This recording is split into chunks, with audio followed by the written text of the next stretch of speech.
마태복음 6장 25절에서부터 34절입니다.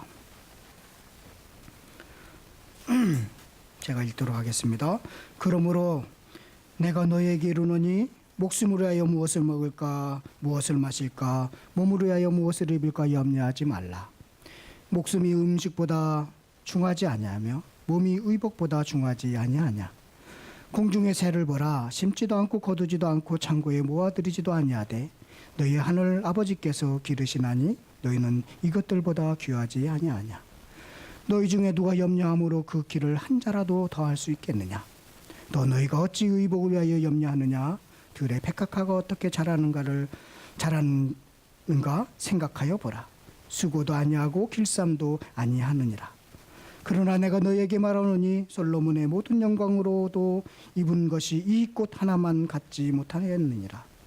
오늘 있다가 내일 하공에 던져지는 들풀도 하나님이 이렇게 입히시거든 하물며 너희일까 보냐. 믿음이 작은 자들아. 그러므로 염려하여 이르기를 무엇을 먹을까 무엇을 마실까 무엇을 입을까 하지 말라. 이는 다 이방인들이 구하는 것이라. 너희 하늘 아버지께서 이 모든 것이 너희에게 있어야 할 줄을 아시느니라. 그런즉 너희는 먼저 그의 나라와 그 의를 구하라. 그리하면 이 모든 것을 너희에게 더하시리라. 그러므로 내일을 위하여 염려하지 말라. 내일 일은 내일이 염려할 것이요 한날의 괴로움은 그날의 족하니라. 아멘. 오늘 우리가 지난주에 마태복음을 했는데 마태복음에 온 김에 한 주 더 하려고 합니다. 제목을 따라했으면 좋겠습니다. 염려하지 마세요. 오늘 이 제목을 가지고 함께 말씀을 나누려고 합니다. 인생에 두 도둑이 있는데 어제의 후회와 내일의 염려라고 합니다. 좀 조용히 좀 시켜주세요. 우리들은 어제의 후회와 내일의 염려로 정작 중요한 오늘을 제대로 살아가지 못하는 것 같습니다. 연말입니다.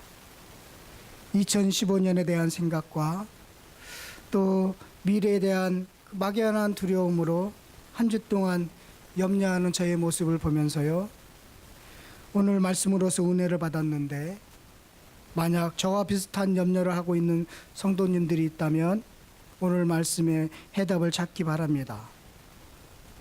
아마도 요즘 가장 많은 염려를 하는 사람들은 수능을 본 학생들, 또 이제 고3을 위해서 보내야 하는 고2 학생들, 새로운 변화를 도전하는 분들, 자녀들을 위해서 감당해야 하는 그런 부모님들이 아닐까 생각이 듭니다. 또 사업에 대한 문제들, 여러 가지 문제들이 앞에 놓고 염려하는 분들이 많이 있을 거라고 봅니다. 예수님을 따르던 제자들도 이런저런 염려했던 것으로 보입니다. 제자들은 예수님을 따르겠다고 결심한 후에 주님과 함께 밥을 먹고 예수님과 함께 잠을 자고 이곳저곳 다녔지만 제자 중 누구누구는 아니면 개인적인 문제로 염려했나 봅니다. 만약 모든 제자들이 염려하지 않았다면 이 같은 말씀을 하지 않았을 것입니다. 이 세상에 있는 모든 사람들이 염려하지 않는다면 오늘과 같은 말씀을 예수님께서는 하실 필요가 없을 거라고 생각이 듭니다. 우리가 염려하니까 우리들에게도 동일한 이 말씀을 하고 계신다라는 생각이 들었습니다. 여러분 생각해 보십시오. 예수님의 이 말씀은 어찌 보면 충격적으로 들립니다. 가정생활, 학교생활, 직장생활을 하다 보면 온갖 영역거리, 걱정거리, 근심거리들이 파도처럼 우리들에게 밀려오는데 정말 염려하지 말라고 하는데 그게 가능할까? 사실은 힘들고 어렵기 때문에 충격으로 다가옵니다. 그래서 어떤 분들은 본문을 이해하면서 오해하는 경우가 있습니다. 그러지 않기 위해서는 세속을 땅에서 금욕주의를 강조한 그런 모습으로 해석하기도 합니다. 또 의식주를 위해서 일을 하지 않는다는 식으로 이 본문의 말씀을 그렇게 해석하기도 합니다. 또 필요한 양식을 만드는 일을 믿음의 부족으로 치부하는 그런 경우도 발생하고 있습니다. 이것은 본문의 말씀을 좀 더 깊게 이해하지 못한 태도인 것 같습니다. 그러나 이 본문의 말씀을 깊이 생각해 보면 예수님의 말씀에 너희가 너희에게 아무런 염려거리가 없도록 하지 않겠다라고 하지 않았습니다. 우리들에게는 염려거리가 있을 것입니다. 그런데 염려거리가 있더라도 염려하지 말라라고 말씀하시는 것으로 우리는 이 본문의 말씀을 봐야 된다라는 것입니다. 사실 19절에서부터 이 34절은요, 6장 19절부터 34절은 하나님 나라 백성이 된 제자가 이렇게 생활에서 부딪히는 실제적인 문제를 말씀하고 있습니다. 그러면서 19절에서부터 24절은 물질적인 문제를 다루고 있습니다. 물질은 섬김의 대상이 아니라 물질은 그냥 이용하는 대상, 수단에 불과하다 라면서 물질에 대한 기준을 세워주고 있습니다. 그래서 물질에 대한 생각이 바뀌어야 된다라고 가르쳐주고 있습니다. 이어서 25절에서부터 34절은 우리가 생활에 살면서 염려거리들을 많이 만나게 되는데 그 염려의 문제를 어떻게 해결할 것인가라고 말씀하시면서 그것은 우선순위의 문제다라고 가르쳐주고 있습니다. 오늘 본문의 말씀을 통해서 이 본문의 말씀은요, 그동안 얼마나 많은 사람들이 설교했는지 모릅니다.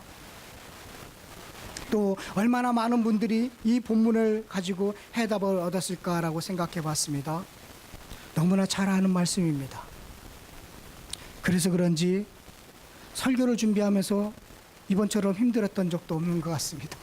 너무 많이 아는 말씀이기 때문에 설교 준비가 더 어려웠던 것 같습니다. 자, 오늘 본문을 통해서 염려에 대해서 문제를 한번 생각해 보도록 할 것입니다. 예수님이 염려하지 말라는 이유는 첫 번째, 생명이 소유보다 우선 순위에 있기 때문입니다. 25절 상반절을 보면 이렇게 기록되어 있습니다. 그러므로 내가 너에게 이르노니 목숨을 위하여 무엇을 먹을까, 무엇을 마실까, 몸을 위하여 무엇을 입을까 염려하지 말라. 이렇게 염려하지 말라라고 이야기하고 있습니다.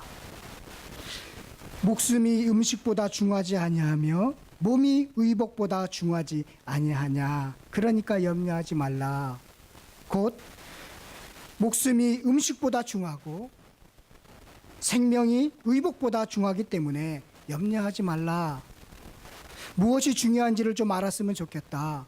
하나님이 우리에게 목숨을 주셨으면 그 목숨을 유지할 수 있는 의식주를 주실 것이니까 염려하지 말라.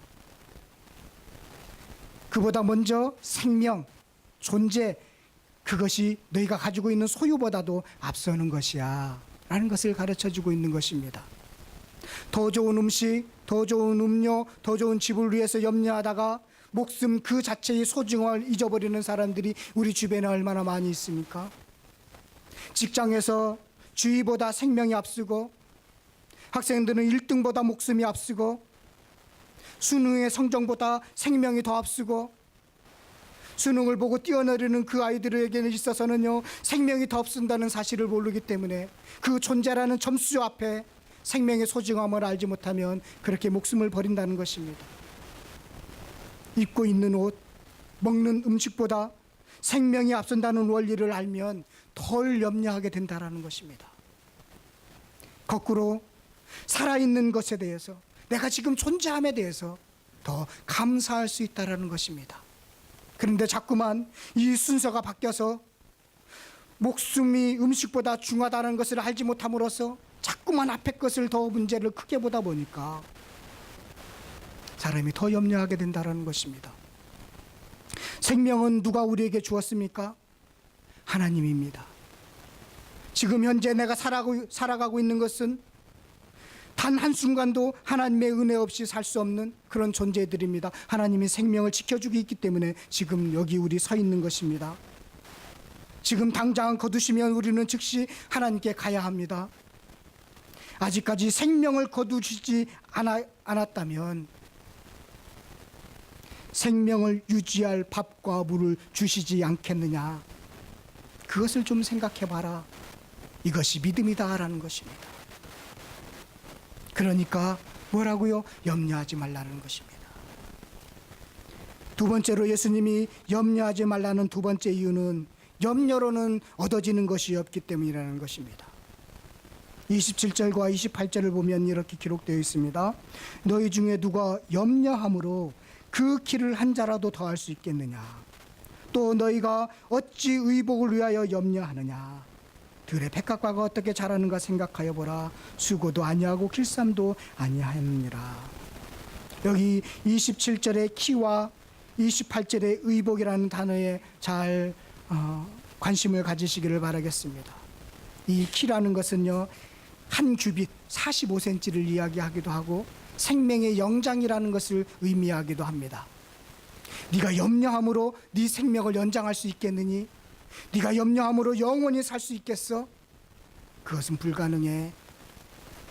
의복은 신분을 나타내기도 합니다. 신분이 높아지기 위해서 얼마나 많은 사람들이 염려합니까? 더 높은 자리에 올라가기 위해서 얼마나 많은 사람들이 밤새 고민하면서 염려합니까? 그러나 염려함으로 영원히 살 수 없고 염려함으로 계속하여 권력을 누릴 수 없다는 사실을 안다면, 이 사실을 안다면 염려를 좀 덜 할 수 있지 않겠느냐라고 말씀하고 있는 것입니다. 여러분, 그래서 주님께서는요, 키와 의복, 그와 대조적인 말씀은 25절에서 목숨과 몸이라는 단어와 대조를 이루고 있는 것입니다. 똑같은 의미입니다. 생명이 더 중요하다는 것입니다. 그 생명의 주관자는 하나님이시니까 염려하지 말라라고 우리들에게 가르쳐주고 있습니다. 그러면서 세 번째로는요, 예수님이 염려하지 말고 우리들에게 무엇을 요구하시느냐면 창조주를 생각하라라는 것입니다. 28절 중간에 보면요, 이렇게 기록되어 있습니다. 들의 백합화가 어떻게 자라는가를 생각하여 보라 라고 말씀하고 있습니다. 생각하여 보라. 공중의 새를 보고 생각해 봐. 들의 백합화를 보고 생각해 봐. 창조주 하나님이 어떻게 먹이고 살리는지를 한번 생각해 봐. 새들이 일을 하지 않는 것이 아니라 염려하지 않고 열심히 살아가는 것을 한번 봐봐. 좀 그러면서 생각해 봐 라고 지금 생각해 볼 것을 우리에게 조용하고 있습니다. 우리들의 생각할 것은 무엇일까요? 내가 있어야 할 것을 알지 못하는 하나님이라면, 내가 필요한 것이 무엇인지를 알지 못하는 하나님이라면 그분은 전지전능하신 하나님일 수 있을까를 생각해 보시기를 바라겠습니다. 문제와 고난이 없었던 날이 여러분 있습니까? 그런데 지금 예배드리고 있는 것을 생각해 보십시오. 혹시 내가 원하는 것이 이루어지지 않았다면 하나님이 보실 때 불필요하거나 때가 이르지 않았기 때문이라고 한번 생각해 보십시오. 부귀영화의 상징인 솔로몬의 입은 그 옷은 생명은 없는 옷감인데, 여러분 들에 핀 꽃들을 보십시오. 눈부신 색을 먹는 꽃잎에 따라서 얼마나 아름다운지를 한번 생각해 보십시오. 금방 없어질 들풀의 눈부신 자태와 아름답게 입히신다면 자녀들을 두말할 필요가 있겠느냐라고 한번 생각해 보십시오. 천지를 지으신 하나님을, 언약의 하나님을, 신실하신 하나님을, 세상을 주관하시는 그 하나님을 한번 생각해 보십시오. 우리는 그렇게 생각할 것을 지금 말씀하고 있다는 것입니다. 좀 생각하시기를 바랍니다. 바울은 이 사실을요, 로마서 5장 6절에서부터 10절까지의 말씀으로 이렇게 이야기하고 있는 것 같습니다. 로마서를 한번 가보도록 하겠습니다. 6절을 보면 이렇게 말씀하고 있습니다. 우리가 아직 연약할 때 기약대로 그리스도께서 경건하지 않는 자를 위하여 죽으셨도다. 또 10절에 보면요, 곧 우리가 원수 되었을 때, 그게 연약하고 경건하지 않았을 때와 똑같은 것입니다. 그것이 원수 되었을 때입니다. 때 그의 아들의 죽으심으로 말미암아 하나님과 화목하게 되었은즉 화목하게 된 자로서는 더욱 그의 살아나심으로 말미암아 구원을 받을 것이니라. 원수 되었을 때도 우리를 사랑해서 예수님께서 십자가에 죽으셨는데 이제 자녀 됐는데 더 많이 사랑하지 않겠느냐라고 그것을 한번 생각해 보라는 것입니다. 그것을 생각한다면 우리가 염려할 것이 무엇이 있겠느냐라고 지금 말씀하고 있는 것입니다. 하물며 더 사랑하지 않겠느냐. 들에 있는 백합화도 먹이시는데 입히시고 공중의 새들도 다 그렇게 살도록 하시는 하나님이신데 하물며 우리의 자녀인 우리를 그냥 내버려 두시겠느냐라고 그것을 한번 생각해 보라는 것입니다. 구원받지 못했을 때도 우리를 사랑했는데 구원받은 이후에는 얼마나 더 사랑하시겠느냐라고 그 사실을 한번 생각해 봐라. 이것을 생각하면 좀 더 염려를 덜지 않겠느냐. 하나님과 나의 관계를 깊이 생각하면 많은 염려로부터 자유로울 수 있다라는 것입니다. 여러분 깊이 생각하시기를 바라겠습니다. 창조주 하나님을, 구속주 하나님을 깊이 생각하시기를 바라겠습니다. 그러면 여러분들의 앞에 있는 염려는 좀 더 작아 보일 것입니다. 네 번째로 예수님은 우리에게 필요한 것은 우선순위를 바르게 정하라라는 것입니다. 염려보다 먼저 하나님을 신뢰하라는 말씀입니다. 신앙은 우선순위입니다. 우선순위를 자기 자신에 두면 하나님과 거래하는 것이지 믿는 것이 아닙니다. 우리 33절 본문 33절의 말씀을 다 같이 읽도록 하겠습니다. 먼저 그의 나라와 그 일을 구하라. 그리하면 이 모든 것을 너에게 더하시리라. 33절을 읽으면서 우리는 부담스럽습니다. 우리는 33절의 말씀과 반대로 요구합니다. 이 모든 것을 해결해 주면 그의 나라와 그 일을 구하겠습니다. 사람들은 조건을 붙입니다. 원하는 것을 해주면 잘하겠습니다. 사업이 잘 되면 11조 하겠습니다. 취직이 되면 믿음 생활을 잘하겠습니다. 진급을 하면 더 봉사하겠습니다. 조건을 붙이며 그렇게 하나님과 거래하기를 좋아합니다. 그 거래는 믿음이 아닙니다. 어떤 부모님들은 자녀들과도 거래를 합니다. 이번 기말고사를 잘 보면 원하는 것을 사주겠다라고 그렇게 거래를 합니다. 그것은 교육이 아닙니다. 어떤 목적을 위해서 거래하는 부모가 자녀들을 올바르게 가르칠 수 있겠습니까? 그렇게 주고받는 것으로 자란 아이가 아무런 조건 없이 부모에게 순종할 수 있겠습니까? 가족은 사랑의 관계이지 거래의 관계가 아닙니다. 믿음도 마찬가지입니다. 믿음은 조건이 없는 믿음의 관계를 가질 때 염려하지 않게 된다라는 것입니다. 그래서 33절은 명령입니다. 조건 없이 믿으면 하나님께서 책임져 주시겠다라는 것입니다. 그래서 순서가 중요합니다. 그런즉 너희는 먼저 그의 나라와 그 의를 구해라. 그것이 먼저다. 그리하면 이 모든 것 의식주는 내가 책임져 주겠다라는 것입니다. 순서를 바르게 세우시기를 바라겠습니다. 그래서 믿음은 순서 우선순위에 달려있는 것입니다. 이 모든 것을 해주십시오. 그러면 제가 그의 나라와 그 의를 구하겠습니다. 그것은 순서가 바뀐 것입니다. 아닙니다. 33절의 말씀처럼 먼저 그의 나라와 그 의를 구하십시오. 그러면 이 모든 것을 하나님이 책임져 주십니다. 저는 신앙생활을 하면서 예수님을 제대로 믿고 나서부터는 이 순서가 정확하구나라는 사실을 알았습니다. 예수님을 바르게 알지 못했을 때는 순서가 바뀌어 있습니다. 이 모든 것을 해주십시오. 그러면 제가 뭔가를 하겠습니다라고 했지만 아닙니다. 순서가 바르게 돼야 된다는 사실을 아주 오랜 경험을 통해서 많은 혼란과 어려움을 통해서 비로소 깨닫게 되었습니다. 여러분들도 이 순서를 바르게 세우시기를 바라겠습니다.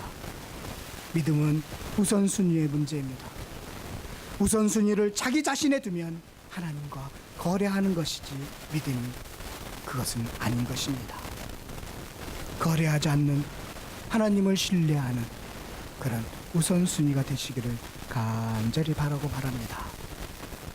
어떤 교수님은요, 성도들에게 있어서 염려에도 두 종류가 있는데, 비생산적인 염려, 그것은 의식주 문제라고 하고요, 생산적인 염려는 이 33절에 말씀하고 있는 것처럼 그의 나라와 그 일을 구하는 것이 생산적인 염려다. 성도들은 좀 생산적인 염려를 좀 많이 해야 된다, 그렇게 말씀하시더라고요. 우리 주변에도 이 비생산적인 염려를 하면서 살아가는 분들이 참 많습니다. 생존을 위해서 사는 사람들이 많습니다. 31절과 32절에 보면 이렇게 말씀하고 있습니다. 그러므로 염려하여 이르기를 무엇을 먹을까 무엇을 마실까 무엇을 입을까 하지 말라. 이는 다 이방인들이 구하는 것이라. 자, 이방인들, 세상 사람들은 무엇을 먹을까 무엇을 마실까 무엇을 입을까를 구하면서 염려한다라는 것입니다. 이것이 모든 많은 사람들이, 하나님을 알지 못하는 많은 이방인들은, 세상 사람들은 그렇게 그런 삶을 살아간다는 것입니다. 여러분, 동물들이 추구하는 것은 무엇일까요? 종류는 다르지만 공통점은 먹는 것을 찾는다는 것입니다. 사자, 배부른 사자는 옆에 아무리 맛있는 토끼가 지나가도 입을 벌리지 않습니다. 먹는 것이 충족되면 그렇게 잠을 잡니다. 원식 부족들이 추구하는 삶은 무엇이었을까요? 먹는 것이었습니다. 제가 금요일 밤에 TV를 많이 보는 건 아닙니다. 금요일 밤에 김병만 정글의 법칙이라는 프로그램을 봅니다. 원시 환경에서 살아가는 모습을 보여주는 그런 내용인데요. 나무로 집을 짓고 물고기를 잡고 과일을 따먹으면서 생존하는 것을 보여줍니다. 그것이 전부입니다. 아무것도 없습니다. 저는 그것을 보면서 세상 사람들은 생존을 위해서 저렇게 열심히 먹고 마시는 것에 대해서 힘쓰는구나. 인생의 최종 목표는 잘 먹고 잘 사는 것이 전부이구나. 그런 비생산적인 것 때문에 더 많이 염려하고 있구나 라는 것을 새삼스럽게 깨닫게 됩니다. 그러면 생산적인 염려는 무엇일까요? 하나님의 나라가 이 땅에 더 이루어지는 것입니다. 성경의 말씀에 원리에 따라서 많은 사람들이 살려고 노력하는 것입니다. 성경의 원리는 뭘까요? 공의와 정의, 사랑과 긍휼이라는 그 두 잣대로 우리가 머물러 있는 이 땅이 그렇게 하나님 나라가 되도록 힘쓰는 것이 생산적인 염려라는 것입니다. 막연하고 추상적이죠. 이것을 이렇게 좀 한번 생각해 보십시다. 하나님의 통치받는 삶을 잘 살 수 있을까를 염려하는 것입니다. 내 가정, 내 직장이 하나님의 통치받는 곳으로 어떻게 변화시킬 것인가, 이거에 대해서 한번 염려해 보자라는 것입니다. 내가 머물러 있는 그곳이 나를 통해서 공의와 정의, 사랑과 긍휼이 어떻게 잘 이루어져서 서로 아름다운 사랑의 공동체로 나가도록 내가 어떻게 하면 좋을까라고 한번 염려해 보자라는 것입니다. 가정에서도 그렇고 직장에서도 그렇고 사람들의 관계 속에서도 그것을 생각하면서 우리가 행동해 보자라는 것입니다. 이것이 하나님의 나라와 그 의를 구하는 좀 생산적인 염려가 아닌가 생각이 듭니다. 돈을 벌고 직장에 일을 하고 높은 주위에 올라가는 것이 목적이 아니라 그것은 하나님의 통치가 미치게 하는 수단에 불과하구나라고 생각하자라는 것입니다. 교회가 부흥을 하고 성도들이 많아지는 것이 목적이 아니라 많고 적음을 떠나서 하나님의 통치가 이 땅에 어떻게 미치도록, 영향력을 미치도록 우리가 무엇을 해야 될 것인가를 염려하자라는 것입니다. 여러분들이 주신 재능, 그거 가지고 나 혼자 먹고 잘 살고 잘 하는 것을, 그거 가지고 만족하기보다는 내 가진 은사를 가지고 다른 사람들을 어떻게 회복하는 일에 쓰임받을까를 염려해 보자라는 것입니다. 이것이 생산적인 염려라는 것입니다. 이 염려는 하라는 것입니다. 그러면 비생산적인 염려는 덤으로 주겠다라는 것이 주님의 뜻입니다. 우리 그렇게 한번 살아보자라는 것입니다. 그러면 그렇게 생산적인 염려를 하면서 우리가 살아가는 데 있어서 예수님은 염려보다는 매일매일의 삶에 충실하라고 지금 말씀하고 계십니다. 오늘 본문의 말씀에 결론적으로 그렇게 말씀하고 있는 것입니다. 우리 34절을 다 같이 읽도록 하겠습니다. 34절입니다. 함께 읽겠습니다. 시작. 그러므로 내일을 위하여 염려하지 말라. 내일은 내일이 염려할 것이요 한날의 괴로움은 그날에 족하니라. 34절의 말씀처럼 내일의 일은 내일 염려하도록 힘쓰시기를 바랍니다. 월요일에 있을 출근할 걸 그것은 내일 출근 문제로 염려하라는 것입니다. 오늘 스트레스 받지 말라는 것입니다. 이 말씀은 내일은 내일 주신 하나님께서 책임져 주시겠다라는 것입니다. 2015년을 주시면 2015년을 주신 하나님이 책임져 주시겠다는 것입니다. 자녀를 주신 하나님이 책임져 주시겠다라는 것입니다. 내일을 준 자녀들을 하나님이 책임져 주시겠다라는 것입니다. 노년을 주셨습니까? 그러면 노년을 주신 하나님께서 책임져 주시겠다라는 것입니다. 만약 하나님이 책임지지 않으면 내일을 주시지 않는다는 것입니다. 내일은 내일 우리에게 살 수 있도록 하나님이 모든 것을 책임져 주실 거니까 그 책임져 주신 하나님께 모든 걸 맡기는 우선순위를 정하라는 것입니다. 염려는요, 스스로 생명만 단축시킬 뿐입니다. 하나도 이익이 없습니다. 그러면 우리는 어떻게 했으면 좋을까요? 빌립보서 4장 6절에서 7절의 말씀을 통해서 이렇게 살았으면 참 좋겠습니다. 자, 제가 읽도록 하겠습니다. 아무것도 염려하지 말고 다만 모든 일에 기도와 간구로 너희 구할 것을 감사함으로 하나님께 아뢰라. 아멘이지요? 그러면 그리하면 응답하실 것이다 라고 말씀하시지 않고요. 잘 보십시오. 모든 지각에 뛰어난 하나님의 평강이 그리스도 예수 안에서 너의 마음과 생각을 지키시리라. 기도와 감사함으로 염려하지 말고 기도했습니다. 그러면 응답받았습니다라고 이어져야 되는데 아니지요. 이 말씀을 잘 보십시오. 한편으로는 충격입니다. 염려하지 않고 감사함으로 기도했습니다. 하나님께 아뢰습니다. 그러면 응답받았습니다라고 나와야 되는데 그 전에 어떤 일을 하시냐면 우리의 마음을, 생각을 예수님 안에서 지켜주는 일들을 한다는 것입니다. 평강을 준다는 것입니다. 마음을 지켜주신다는 것입니다. 환경을 바꾸기 전에 먼저 우리의 마음을 지켜주신다는 것입니다. 왜 그러냐면 우리의 마음을 지켜주지 않으면, 우리의 생각을 지켜주지 않으면 우리의 마음속에 화와 우리 마음속에 분노와 우리의 마음속에 질투와 우리 마음속에 시기가 더 큰 문제를 일으킬 수 있기 때문에 먼저 우리의 마음을 지켜주신다는 것입니다. 평강의 마음으로 지켜주신다는 것입니다.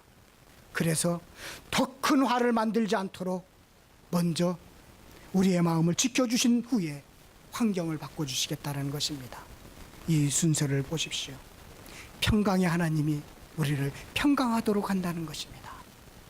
모든 염려를 하지 말고 주께 아뢰십시오. 그러면 평강의 하나님이 예수 안에서 우리의 생각과 마음을 지켜주셔서 더 큰 어려움을 만나지 않도록, 더 큰 일들을 하지 않도록 우리를 평강하도록 지켜주신다라는 것입니다. 이것이 주님의 뜻입니다.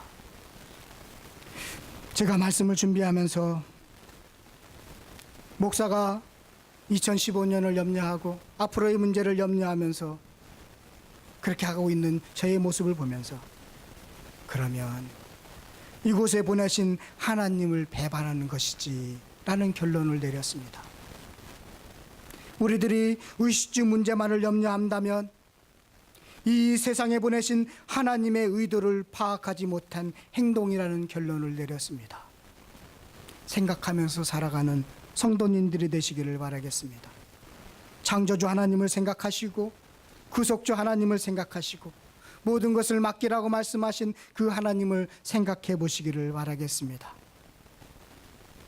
그러면서 생각하는 시간을 여러분들 가지시기를 바라겠습니다.